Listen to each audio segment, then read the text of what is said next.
po jako akawuwo. Minisita w'ebyobulamu mu ggwanga Dr. Jenny Luther Chenge olunaku olwaleero annyonnyodde eggwanga ku ngeri ekirwadde COVID-19 we kiyimiridde mu ggwanga lyattu Uganda. There are three particular variants of concern that have been reported. One was identified in the United Kingdom, another in South Africa, and in Brazil. They have one change in common, and that is the N501Y mutation in the spike protein. Minisita agamba nti ebika by'eddagala eby'enjawulo bye biri mu kukolebwa era ng'ekitongole ky'ebyobulamu mu nsi yonna ebimu yabikkiriza era nga bakolagana ne Serum Institute of India abalagidde baweebwe doozi 18 eza AstraZeneca vaccine okutandika okugema omulundi ogusooka ekirwadde kino. Several types of potential vaccines for COVID-19 are in development, and a good number are ready for evaluation by the World Health Organization and or approval. Different technologies are being used by the scientists to develop the vaccines, giving the different types of vaccines, which include 1. Inactivated or weakened virus vaccine. Minister Cheng era annyonnyodde ne ku bbeeyi ya vaccine zino. Currently, the range of reported vaccine prices per dose varies from US dollars 2.19 to US dollars 44. Cost of the AstraZeneca vaccine. All countries have been guided by Gavi to use a working price of US dollars 7 per dose as the planning figure.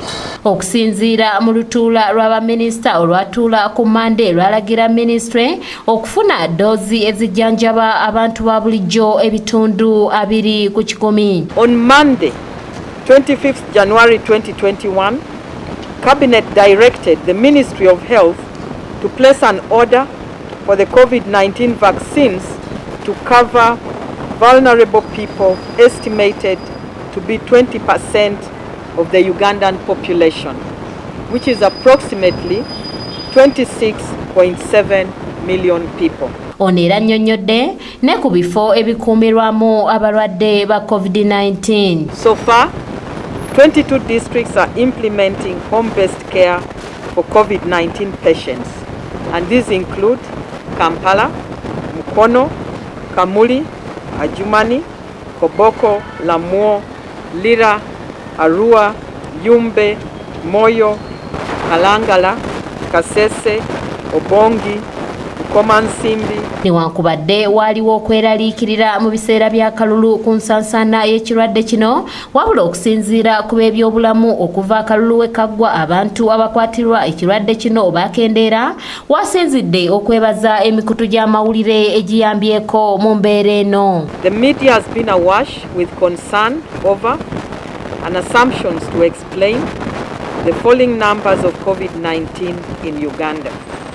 It is important first to note that this phenomena characterizing peaking of an epidemic is not unique to Uganda, and that our scientists accurately predicted its occurrence after January 2021. Okusinziira ku bakugu bannassaayansi bakola butaweera okugezaako okuzuula eddagala eriwonya ekirwadde ki COVID-19 wabula okusinziira kunoonyereza tekinnakakasibwa obanga eddagala linaazuulibwa linaasobola okuwonyeza ddala abantu obutaddamu kulwala kirwadde kino. Each step in vaccine development usually takes months, if not years.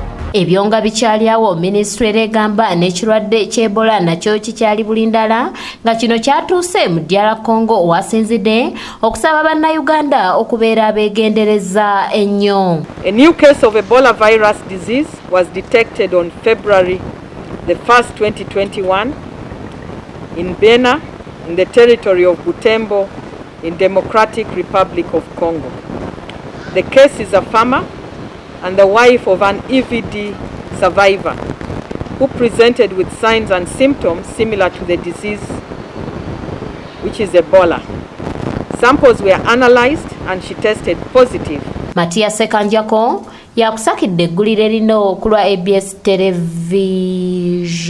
As you're all aware, Uganda shares a border at Bwera with the eastern side of the Democratic Republic of Congo.